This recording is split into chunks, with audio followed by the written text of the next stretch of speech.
Bonjour à tous les amis, c'est Abdou de Flippies, j'espère que vous allez bien, moi ça va super bien. Pourquoi aujourd'hui c'est un épisode spécial? Vraiment, ce que je vais vous donner dans cet épisode, ça va vous servir tout au long de votre carrière de prof de FLE, surtout si vous avez un public de débutants et que vous aimez vous amuser en cours, ok? Donc dans cet épisode, je vais vous proposer une quinzaine d'activités à faire en fait, et c'est des activités on va dire qui suivent un enchaînement logique et progressif en fait. On va dire que là il y a 5 unités, on va dire les 5 premières unités, on va dire que c'est l'unité 1 c'est bienvenu, donc je vais te montrer des activités pour faire, je vais te montrer des activités à faire pour souhaiter la bienvenue à tes apprenants, etc. Qui se présentent et tout. Après l'unité 2 c'est la ville, des activités ludiques en rapport avec la ville, etc. etc. Donc sans plus attendre, je commence maintenant. Donc unité 1, bienvenue. Quel jeu tu peux faire dès le premier cours de FLE en fait? Quel jeu ou quelle activité ludique, tu vois? La première en fait, je l'appelle le boomerang en fait. C'est toi, le prof, qui dit un truc. Et quand tu dis quelque chose, les élèves, en fait, c'est comme si tu leur lançais un truc et tes élèves devaient te le renvoyer, tu vois. C'est pour ça que j'appelle ça le boomerang. C'est quelque chose que tu envoies et qui revient. Et quel est le rapport avec le boomerang et l'activité? C'est quoi? Toi, t'arrives, aucun élève ne se connaît, tu viens, ou aucun élève ne te connaît non plus, tu leur dis bienvenue, et ensuite tu commences le boomerang en mode je m'appelle, là je vais le faire comme si c'était moi, tu vois, je m'appelle Abdou. Et toi? Et lui doit répéter je m'appelle et son prénom, tu vois. Donc tu peux faire ça avec je m'appelle, j'habite, genre j'habite à Paris, je suis française, et la personne répond je suis espagnole. Et après tu fais ça avec tous les élèves, etc., etc. Donc ils vont comprendre en fait toutes les expressions que tu utilises pour toi. L'idéal en fait ce serait d'avoir un petit support imagé en mode je m'appelle, et il saura que tu parles de ton prénom. J'habite à Paris, tu mets une photo de Paris, normalement il saura que tu parles de l'endroit où tu habites, tu vois. Et l'âge, pareil, tu sais, tu dis l'âge, etc., etc., etc. Une fois que tu as fait ça, l'idéal, en fait, ce serait de garder le support avec toutes ces informations que tu as données et que tu as utilisées pendant le boomerang. Tu vois, tu les laisses toutes sur le tableau, donc tous les élèves ont un visuel sur je m'appelle ceci, j'habite là-bas, je suis française, etc. J'aime jouer au foot, etc., etc. En fait, tu as tout ça sur ton tableau. Après, qu'est-ce que tu peux faire? Tu peux dire à tes élèves de se présenter sur un petit bout de papier, tu vois. Par exemple, je suis... Mais ils disent pas... C'est le seul truc qu'ils font pas, c'est de dire leur prénom, tu vois. Je suis une femme, j'habite à Madrid, j'aime manger, et je sais pas, moi, je parle anglais, tu vois. Dans ces 4 informations, il y a une information qui est fausse. Et le but, en fait, ce sera de prendre tous ces petits papiers, les mettre en boule dans un petit bol ou quoi, et chacun pioche un petit papier, le lit, et toute la classe essaiera de deviner qui a écrit ça, et quelle est l'information qui est fausse. Une fois qu'ils ont trouvé la fausse information, l'auteur du papier devra donner la vraie information. Et comme ça, on fait connaissance, on se connaît, c'est cool. Ça, c'est le jeu du mytho. Donc, jeu 1, boomerang, jeu 2, le mytho.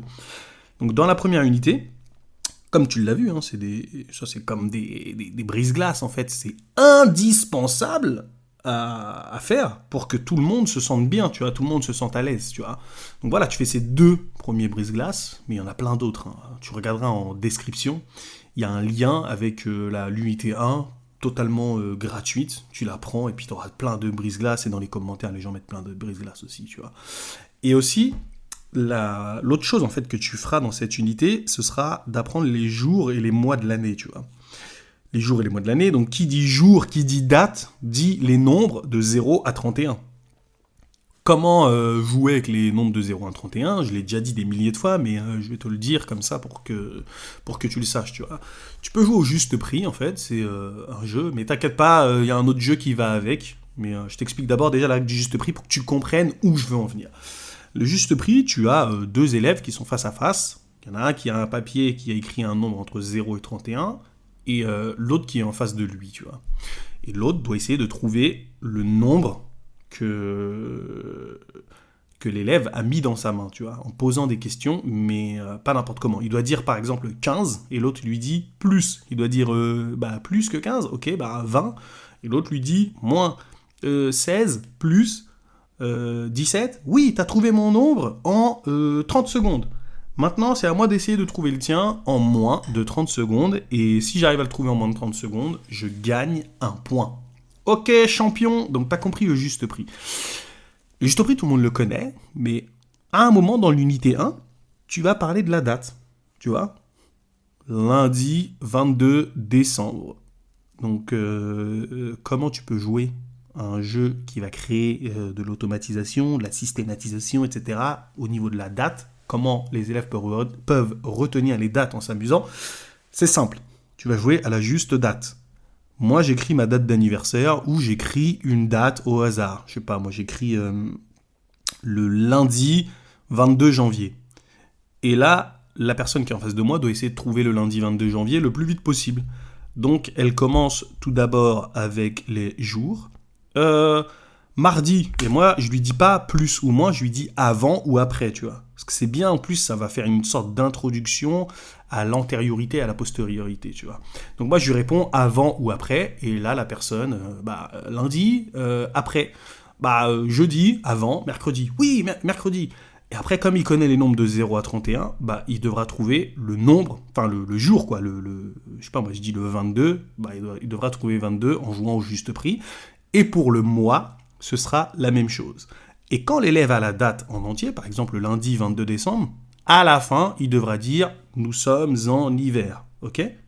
Donc, il trouve le jour, il trouve le nombre du jour, là, le 22, le 23, et ensuite il trouve le mois.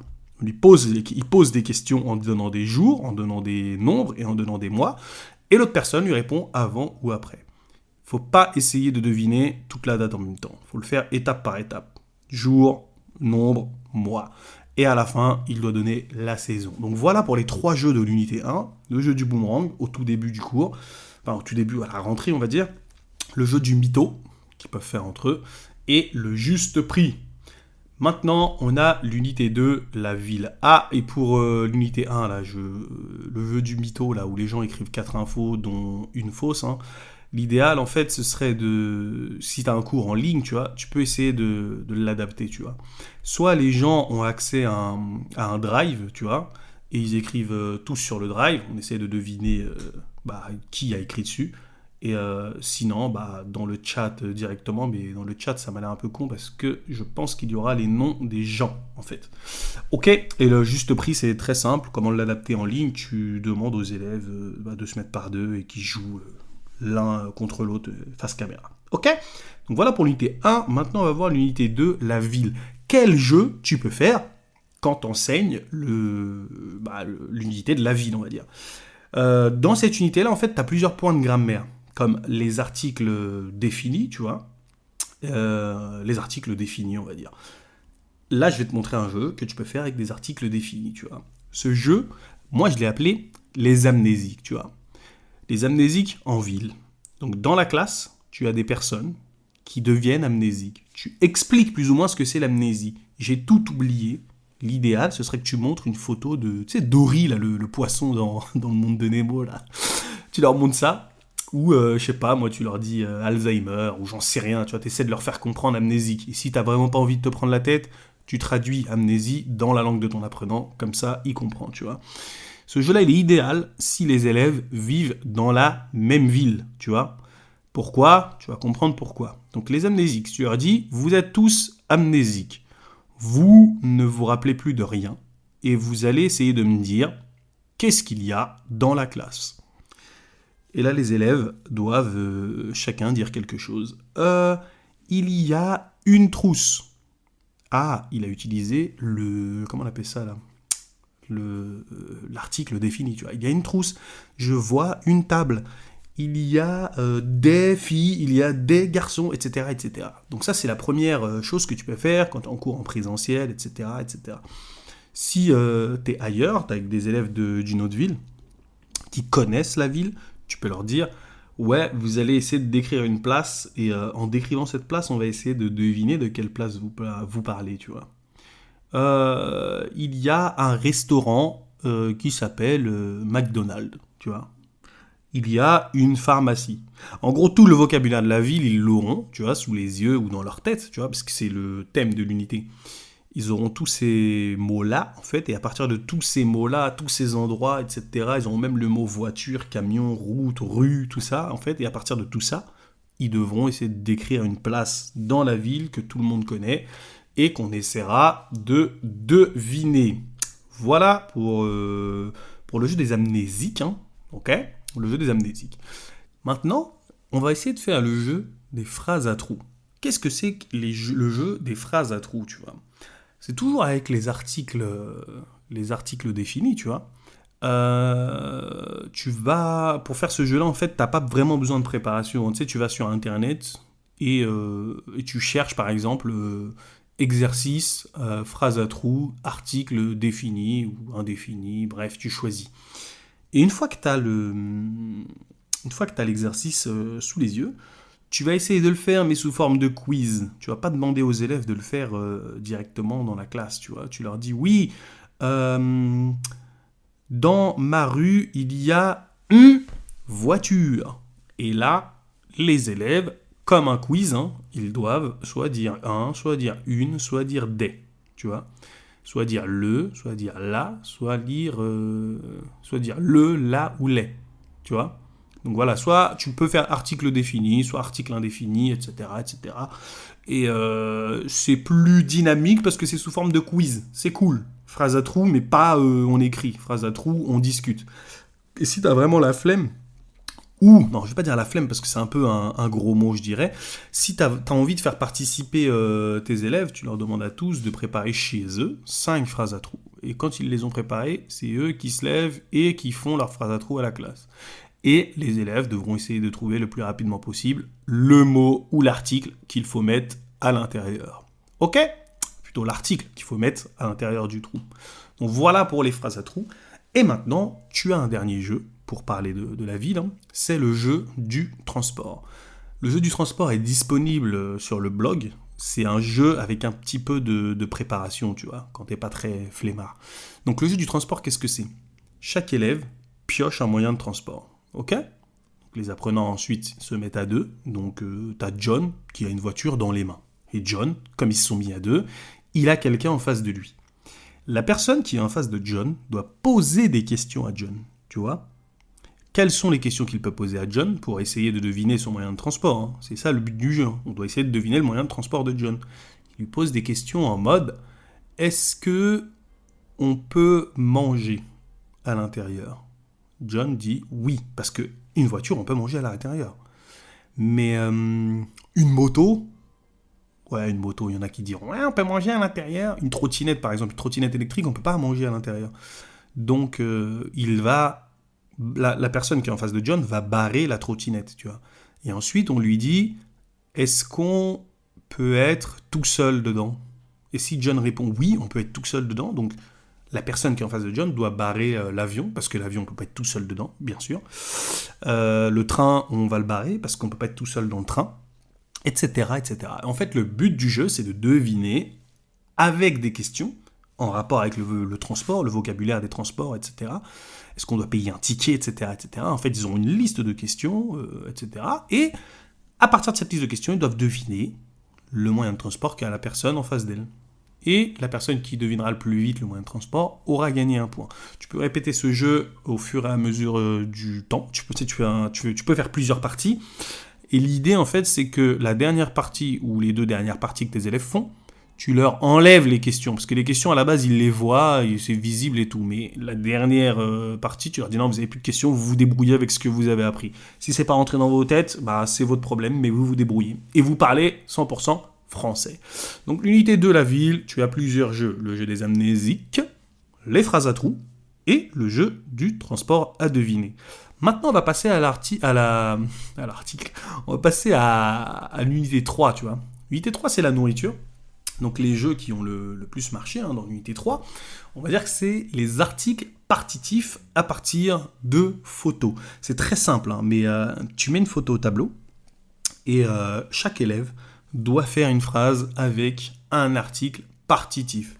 Je te rappelle qu'à ce niveau-là, en fait, tes élèves ont vu tout le thème de la ville. Et là, ils vont voir tout le thème de la nourriture. Donc tu mets une photo du marché Et les élèves, avec les articles partitifs, ils doivent dire je vois des pommes, je vois du lait, je vois des personnes âgées, je vois nanani, nanani, nanana. Et chaque élève s'exprime chacun son tour. Et au bout d'un moment, en fait, il y a un élève, il saura pas quoi dire, tu vois. Tiens, il y en a, ils disent je vois des pommes. Il y en a, il peut répéter je vois des morceaux de pommes. Je vois des pommes, je sais pas moi, des pommes rouges ou j'en sais rien, tu vois. Mais tu as toujours une phrase à faire. Et là, en fait, les élèves, tu vas leur donner, je sais pas moi, 5 secondes pour faire leur phrase. Et explique-leur bien que euh, pendant que l'un fait sa phrase, toi prépare déjà ta phrase. Après, oui, c'est énervant quand tu prépares une phrase toute prête, t'es là, t'es content, et il y en a un, il sort la même phrase que toi t'allais dire, ah là, t'es pas content. Donc voilà, chacun voit la photo, chacun donne une phrase, et chacun a 5 secondes pour donner sa phrase. Si au bout des 5 secondes, il n'a pas donné sa phrase, barra ça veut dire dehors, dégage, t'as perdu, tu vois ce que je veux dire. Donc voilà, il a perdu s'il n'a pas donné sa phrase. Tu peux faire ça soit en équipe, on va dire, tu mets 2 équipes, et chaque équipe doit donner une phrase toutes les 5 secondes. Ou alors tu fais ça individuellement quand t'as pas beaucoup d'élèves, ils sont 3, 4, bah voilà, tu fais ça individuellement, tu vois. Donc une photo, chacun s'exprime, je vois des pommes, je vois des enfants, je vois des voitures, etc. Je dis une photo, mais tu peux mettre 4 photos, tu vois ce que je veux dire. Tu peux mettre 4 photos, mais l'idée en fait c'est d'utiliser des articles partitifs et de les utiliser correctement. Ok ? Ok. Un article partitif et aussi des images ayant des endroits, des choses qu'ils ont déjà vues, tu vois. Bref, le deuxième jeu que tu peux faire dans l'unité de la nourriture, c'est le jeu des enchères. Les enchères, qu'est-ce que c'est ? Tu vas dire à tes élèves, les élèves, qui peut dire combien... En 1 minute, tu vas poser la question comme ça, ouais. En 1 minute, vous pouvez me donner combien de légumes ? Donc tu as l'équipe 1 qui dit on peut en donner 10, l'équipe 2 qui dit on peut en donner 15, et l'équipe 3 qui dit on peut en donner 16, et l'équipe 1 qui dit stop, on ne peut pas en donner plus que 16 en 1 minute. Plus de 16 en 1 minute, on ne peut pas. L'équipe 2 dit stop, on ne peut pas en donner plus de 16 en 1 minute. Et du coup, là, tu as l'équipe 3 qui doit dire 16 légumes en 1 minute. Ça peut être des légumes, ça peut être des phrases négatives, ça peut être, je sais pas moi, des fruits. Ça peut être des ustensiles de cuisine, parce qu'ils verront aussi la cuisine dans cette unité, etc., etc., etc. De toute façon, toutes les unités dont je te parle là, elles sont disponibles en description, tu vois. Et tous ces jeux aussi sont disponibles en description. Si tu les veux, tu as juste à mettre ton email en fait dans le lien là que tu verras. Ce sera écrit, je t'envoie tout par email, et tu as juste à mettre ton email et puis c'est bon. Ok, donc voilà pour le jeu des enchères. Hein. Ça, il n'y a pas besoin de matériel. Hein. En 1 minute, toi, ou s'ils sont 3 ou 4, hein, toi, tu peux me dire combien de fruits en 1 minute, toi, ceci, toi, cela. S'ils y arrivent, ils gagnent 3 points. S'ils n'y arrivent pas, ce sont les autres équipes qui gagnent 3 points. Ok. Donc, toujours dans l'activité de la nourriture. Dans l'activité de la nourriture, en fait, ils auront l'occasion d'apprendre le pronom « en ». Tu vois, la règle du pronom « en ». J'en veux, j'en mange, etc., etc. Tu vois. Pour travailler ce pronom en s'amusant, tu peux faire un jeu qui s'appelle « Trouve quelqu'un qui ». Tu vois. Et toi, en fait, tu vas y dire « Trouve quelqu'un qui ». Par exemple, tu auras plusieurs papiers. Ce jeu-là, hein, je vais te le mettre aussi dans la description, hein, que je t'enverrai par email, tu vois. Tu le mets... Enfin, ce jeu-là, en fait, il y a de la préparation, parce qu'en fait, c'est des cartes que j'ai préparées, tu vois. Donc, tu prends chaque carte, tu les donnes aux élèves, tu vois. Et par exemple, sur une carte, c'est écrit « Trouve quelqu'un qui a de la nourriture dans son sac ». Et le but du jeu, en fait, tu vas me dire, c'est quoi le rapport avec le pronom « en » ? Le but du jeu, en fait, c'est d'aller rencontrer les gens dans la classe et de leur dire « Est-ce que tu as de la nourriture dans ton sac ?» Et là, le pronom « en » intervient. Le pronom « en », désolé, hein, c'est la grève en France, il y a je sais pas, la police et tout. Ah, fait chier, c'est pas grave. Et là, le pronom « en », il intervient, tu vois. Et la personne dit « oui, j'en ai ». Oui, j'en ai. Non, je n'en ai pas. Tu vois ce que je veux dire ? Qu'est-ce que c'est embêtant ? Je vais mettre ça en pause vite fait. C'est bon, la pause est terminée. Bon, je pense que tu as compris, hein, le but du jeu. Tu vas rencontrer les gens. Est-ce que tu as de la nourriture dans ton sac? Est-ce que tu as une voiture? Parce qu'ils ont vu le vocabulaire du transport. Voilà. Et les gens disent oui, j'en ai une. Non, je n'en ai pas. Tu vois, ils utilisent la négation et la validation, le oui ou le non, quoi. Donc voilà pour l'unité 3, les trois jeux que tu peux faire, hein. Les articles partitifs avec des photos, tu vois. Je vois un, une des. Enfin, je vois du, de la, des ou un, une des, tu vois, tu choisis. Tu peux faire le jeu des enchères, combien de fruits vous pouvez dire en une minute. Chacun fait un pari et puis voilà, quoi. Et aussi, trouve quelqu'un qui. Voilà pour ces trois activités assez ludiques, assez drôles. Maintenant, on va passer à l'unité 4, la mode. La mode, c'est très simple. Tu as trois jeux que tu peux faire. Et les trois jeux, on va dire, assez ludiques. On va dire. Le premier jeu, c'est le jeu de la valise. Il est très simple, hein. Tes élèves ont vu les adjectifs et le vocabulaire de la mode. C'est-à-dire que tes élèves, normalement, connaissent comment on appelle ça? Connaissent les vêtements, les sacs, etc., etc. Une fois qu'ils ont vu les adjectifs, gros, petit, machin, tu leur dis on va jouer au jeu de la valise. Le jeu de la valise, les gars, c'est un jeu de mémorisation. Premier élève dit dans ma valise, il y a des chaussures blanches.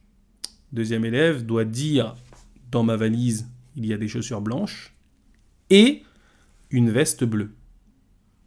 Le troisième élève doit dire ce que le premier élève a dit, ce que le deuxième élève a dit, et ce que lui ajoute. Tu vois, c'est un jeu de mémoire qui travaille les adjectifs de taille, de couleur, etc., etc. Tu vois. Donc, au fur et à mesure, il y en a qui vont bugger. Ils vont dire ouais, dans ma valise, il y a des chaussures blanches, une veste bleue, il y a un téléphone, un gros téléphone. Et ben, si c'est pas ce qu'il y a ensuite, et ben là, il va avoir des problèmes, tu vois. Donc, jeu de la valise, c'est un jeu de mémoire, etc., pour travailler les adjectifs, etc., etc. Ensuite, on a le jeu du cowboy. Le jeu du cowboy, ne vous inquiétez pas, personne ne va mourir. Blague de merde. Bref, le jeu du cowboy, il est très simple. Les apprenants connaissent les vêtements, connaissent les vêtements et les adjectifs. Tu leur dis, mettez-vous face à face, les élèves, là. Et vous vous observez. Tu vois, vous mettez par deux ou trois face à face, vous vous observez. Vous vous retournez tous, vous allez changer un détail sur vous.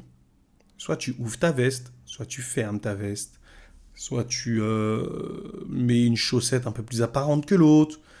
Je sais pas, moi, tu enlèves tes chaussures, bref, tu fais quelque chose comme ça. Et quand tu dis top, c'est-à-dire quand tu imites le coup de feu, PAM! Tu leur dis retournez-vous. Ils se retournent et le premier qui trouve ce qui a changé chez l'autre gagne un point. Tu vois? Après, toi, tu peux ajouter plusieurs règles. Soit tu dois dire le nom du vêtement plus l'adjectif, c'est-à-dire la veste bleue a changé, les chaussures vertes et rouges ont changé, etc., etc. Ou il peut juste dire les chaussures, ou il peut juste dire le sac. Mais tous ces trucs-là, en fait, il doit les dire en français. C'est évident, on est en cours de FLE, donc il faut qu'il les dise en français. Donc voilà pour le jeu du cow-boy. Maintenant, tu as une autre activité qui est assez ludique, et à mon sens, ça c'est mon activité coup de cœur. Pourquoi? Parce que c'est moi le chanteur. C'est moi le chanteur, et quand je l'ai fait dans mon cours, mes élèves étaient très surpris. Tu travailles sur une chanson qui s'appelle Dans mon sac. Ça aussi, c'est disponible en description. Tu prends cette chanson-là, tu fais, il y a des activités descriptives, des activités de compréhension, etc., etc. à faire. Une fois que tu as terminé ça, tu demandes aux élèves de créer leur propre couplet, tu vois. Et ils vont créer leur couplet. Et qu'est-ce que c'est? Leur couplet, ça va être qu'est-ce qu'il y a dans ton sac, tu vois. Et en gros, eux, ils doivent répondre à cette question, qu'est-ce qu'il y a dans mon sac, en répondant tout simplement avec ce qu'ils ont dans leur sac, en fait. Dans mon sac à dos, il y a ceci, il y a ceci, il y a cela. Mais il est où l'intérêt de faire cette activité? Pourquoi c'est une activité ludique? Parce que cette activité doit se faire en chanson. La préparation se fait en chanson et la présentation se fait en chanson. Donc ils doivent présenter ce qu'il y a dans leur sac, mais en chantant. Les rimes ne sont pas obligatoires, bien entendu. Et voilà quoi. Et t'inquiète pas pour le vocabulaire, dans l'unité ils auront archi plein de choses, rouge à lèvres, je sais pas moi, plein de trucs en fait, pour dire ce qu'il y a dans leur sac. C'est sûr en fait que le vocabulaire qu'ils verront dans l'unité, il sera dans leur sac, tu vois. téléphone, des clés, tout ça, quoi. Ok. Qui a pas de clé, qui a pas de téléphone dans son sac? Ah, voilà. Bref. Voilà pour l'unité 4, la mode. La mode, tu peux jouer au jeu de la valise pour travailler la mémoire et la place de l'adjectif.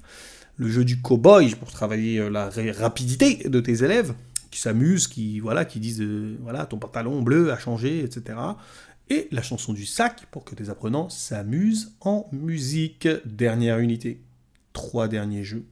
Unité 5, les loisirs. Dans les loisirs, en fait, je pense que toi aussi, hein, tu sais, quand tu vas faire une activité sympa avec tes amis, tu es obligé d'organiser un rendez-vous. Et tu peux pas organiser de rendez-vous si tu ne connais pas l'heure. Donc dans cette unité-là, tes apprenants vont voir l'heure. Et l'heure, tu vois, je t'ai parlé de juste prix, juste date. Et ben là, tu peux jouer à la juste heure. À la juste heure. Juste heure, ouais. Jouer à la juste heure. Comment jouer à la juste heure? C'est très simple. Un élève écrit une heure sur un bout de papier. Il écrit 17h28. Ou 17h15, mais je préfère dire 17h15. Et là, l'élève qui est en face de lui doit trouver l'heure qu'il a dans son papier. Comment il trouve l'heure qu'il a dans son papier? En lui disant midi. Il lui répond plus 15h, plus 17h, plus 18h, moins 17h30. Bref, t'as compris, la juste heure.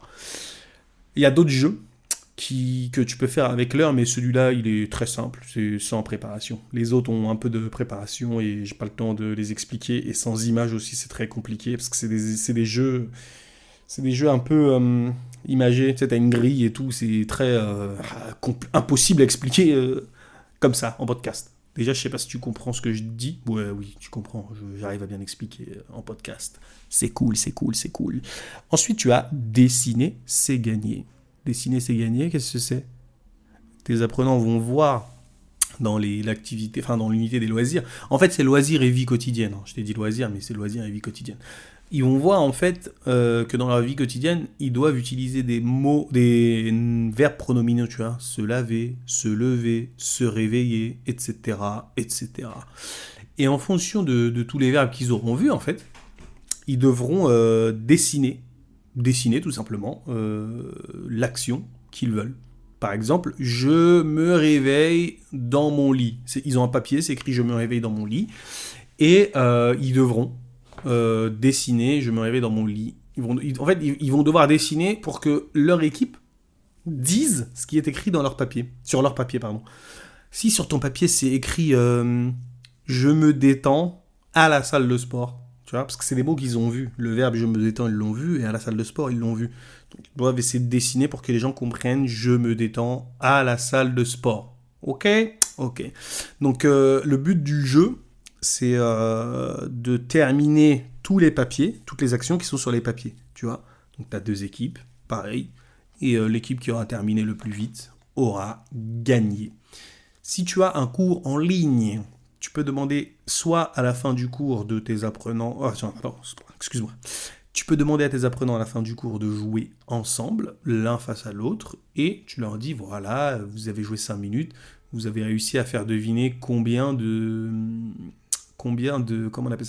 d'actions en 5 minutes. Et après, voilà, toute la classe, on s'en forum, dit, j'en ai fait deviner 5, 6, machin. Ouais, vous êtes les champions, bravo. Le but du jeu, c'est plus de se rappeler des actions. Et quand tu associes du vocabulaire à du dessin, c'est beaucoup plus facile de le mémoriser. C'est pour ça qu'on dessine. C'est pas pour jouer comme des gamins, non. L'association de dessin avec le mot, l'association même d'émotions positives avec le vocabulaire, crois-moi, ça aide à retenir. Voilà pour le décider, c'est gagné. Et maintenant, dans le jeu des loisirs, en fait, tu as aussi une partie sur le sport. Enfin, dans l'unité des loisirs, tu as une partie sur le sport. Et tu as un sport, en fait, qui s'appelle le tech ball. C'est un nouveau sport. Et tes élèves, en fait, doivent expliquer les règles du jeu. Et l'impératif, en fait, on le verra dans cette unité-là, l'impératif sert à donner des ordres et des instructions. Et les apprenants vont devoir utiliser l'impératif pour donner des ordres, des instructions. Bref, c'est de la grammaire inductive, on va dire. Ils vont faire de la grammaire à partir de ça. Pourquoi je dis tout ça? C'est quoi le rapport avec les jeux? C'est qu'on va faire un jeu avec l'impératif. Le jeu, c'est le jeu des parasites. Tu vois? Parasite, c'est quoi? C'est un mec, il vient, par exemple, il mange... Je ne vois plus mon chocolat. Jacques l'a mangé. Et là, en fait, ça, c'est ce qui est écrit sur une carte, tu vois. Il y a une carte, c'est écrit, je vois plus mon chocolat, Jacques l'a mangé. Et en dessous, tu as des verbes, genre acheter. Non, oui, acheter. Rembourser. Tu as quel verbe? Bref, tu as des verbes. Tu as aussi des verbes pronominaux, mais là, tout de suite, là, j'ai la flemme. Enfin, j'ai la flemme. J'ai pas envie de réfléchir. Je vais prendre trop de temps. Bref. À partir des verbes qu'il y a en dessous, tu vois, tes élèves vont devoir donner des ordres. Comment tu fais? Tu demandes à tes élèves de se diviser en 5 équipes, et chaque équipe aura un post-it d'une couleur. Tu mets le post-it, par exemple, de « il a mangé mon chocolat » sur le mur. Tu mets le post-it « il est toujours en retard » au travail. Et sous la carte, en fait, sous le post-it il est en retard, il a mangé mon chocolat », tes élèves doivent mettre leur post-it en donnant des indications sur leur post-it. Par exemple, il a mangé mon chocolat, là, il doit dire va au supermarché pour m'en acheter. Parce qu'il y a le verbe aller, par exemple. Mais ils peuvent en rajouter, tu vois. Et il est toujours en retard, ça va être réveille-toi à 6h du matin, tu vois. Ou lève-toi plus tôt. Ou ne te lave pas. Tu vois ce que je veux dire? Bon, je dis ne te lave pas, j'ai déjà vu ça. Ok? Donc voilà pour les jeux, tu vois. Et si tu as un cours en ligne, tu vois, l'ajusteur, c'est simple, tu les mets face à face. Dessiner, c'est gagné, tu peux le faire avec l'application scribe.io. Et les parasites, en fait, tu n'as pas de post-it. L'idéal, ce serait de faire des colonnes. Et des colonnes sur Google... non, pas Google Doc, voilà, c'est ça. Tu fais des colonnes sur Google Doc et chaque élève écrit son ordre ou son instruction sous la colonne et le met d'une couleur pour que tout le monde voit que c'est la couleur de telle équipe. Ok? Donc voilà pour les jeux de l'unité des loisirs. L'ajusteur, dessiner c'est gagné, et les parasites. Si tu veux aller plus loin, je te conseille de te télécharger tous ces jeux. Comment tu les télécharges? Tu vas dans la description de ce podcast, tu t'inscris à l'adresse email, à la liste email, et je dirais pas tous les jours, mais je vais t'envoyer tous les jours une activité, genre l'unité 1, je t'envoie les jeux, unité 2, je t'envoie les jeux, unité 3, etc., etc. Et à la fin, je te ferai une petite proposition. Tu vois ce que je veux dire? Petite proposition, voilà, c'est entre nous, voilà quoi. Ok? Bon, c'était Abdou, on se dit à lundi prochain pour le prochain épisode de podcast. Ciao, peace and love, et flippies.com, si tu veux des ressources, etc. flippies.com. Allez, ciao.